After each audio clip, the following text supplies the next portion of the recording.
So I was talking to my friend Jerry yesterday, and we were just talking about our swings, and he was saying, well, I was trained to do the sort of toe up to toe up swing, and I wasn't really trained to swing when I was a young person. So I don't know. I missed that era.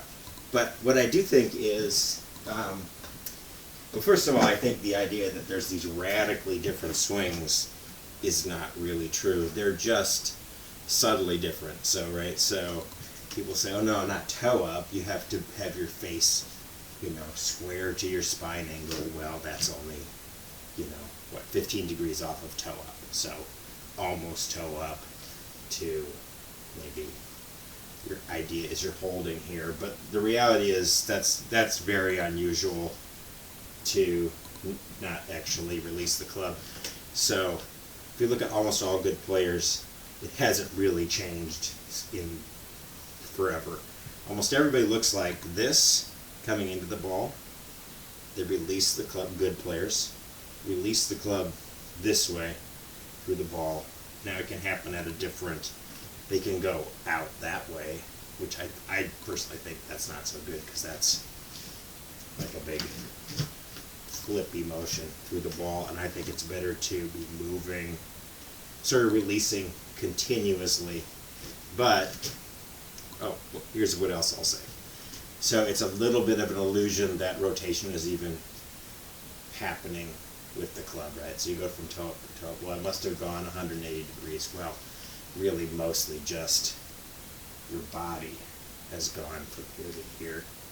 But what happens is, if I went just from here to here, that wouldn't produce a lot of speed.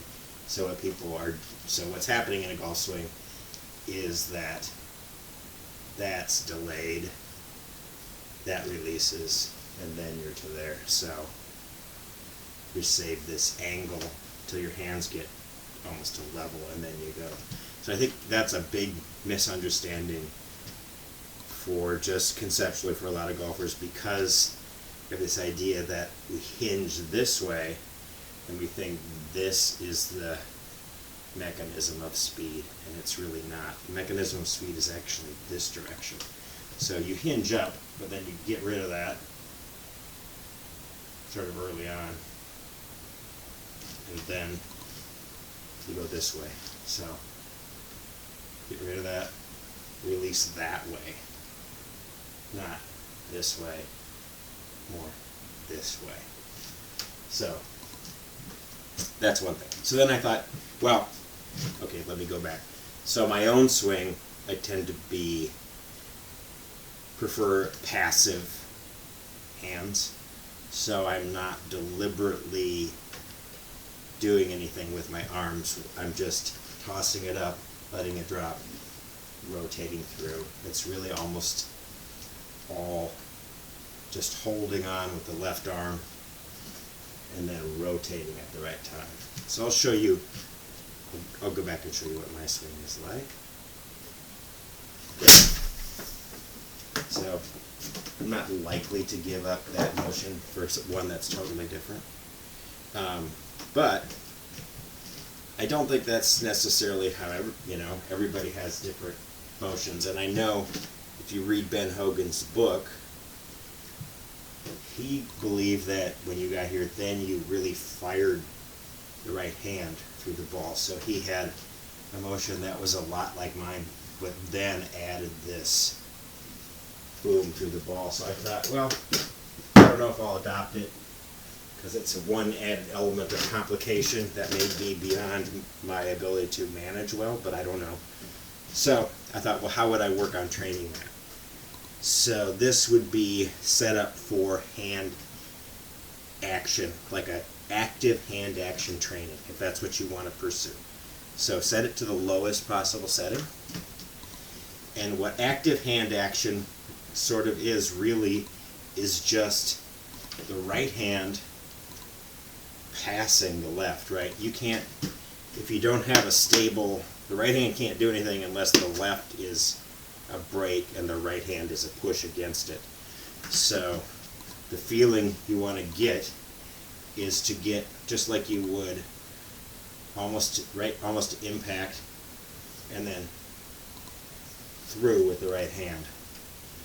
So you can see that I can produce a bunch of speed actively right at the bottom there.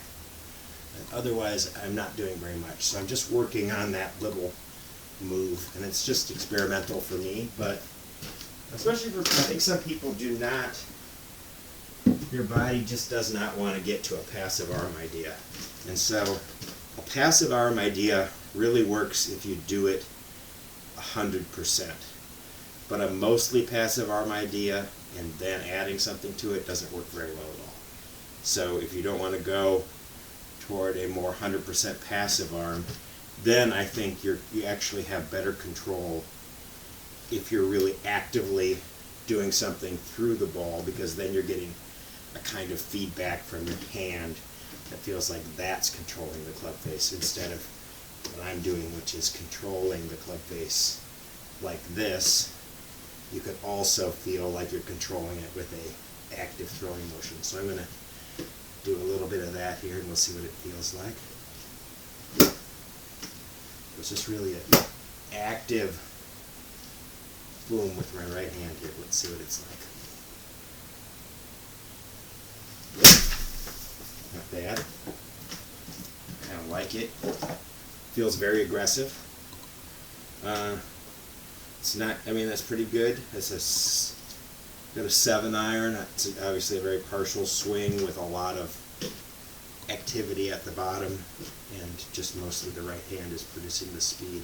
So what I'm feeling is like I'm getting to here and then actively pushing through the ball here. So we'll try another one.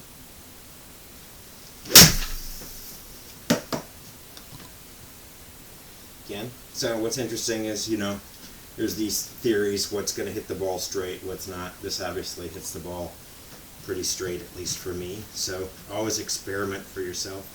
And then, again, I should say this more to people, but focus on what this is, what you're doing with this, not what you're doing with this or this. Ultimately, your brain is much better at understanding how do I move an object, how do I respond to an object, than it is directions about using your elbow or whatever. So when you start getting into a idea of directing your body, tends to work a little bit on the range and really poorly on the course. So even when you're going from a trainer,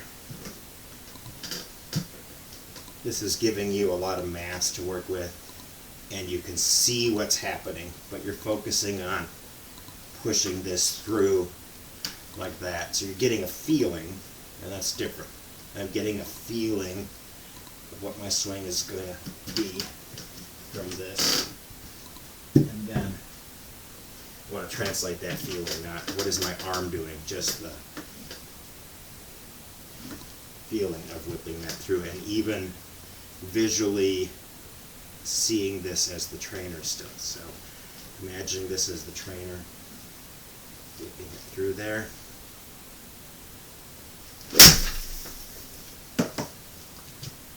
There we go. Those are all very straight, so might be something worth pursuing for me. I would obviously have to then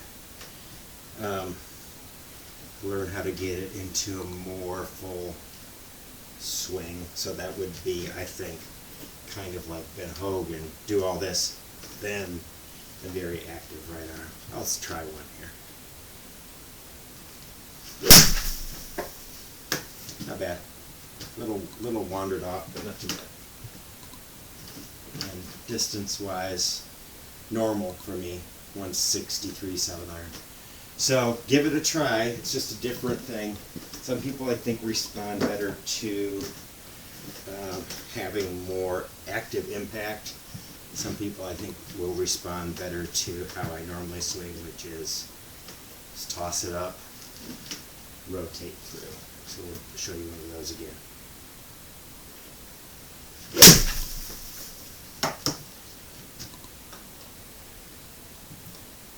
Let's see what that one does. So for me, that's my ingrained swing, and so it's more powerful. My timing is better. My body understands that that doesn't mean it's the best swing for everyone. So just experiment for yourself. Do I like more of a hitting or throwing, really active motion through the ball, or would I rather just feel one big continuous movement, which is what I generally like.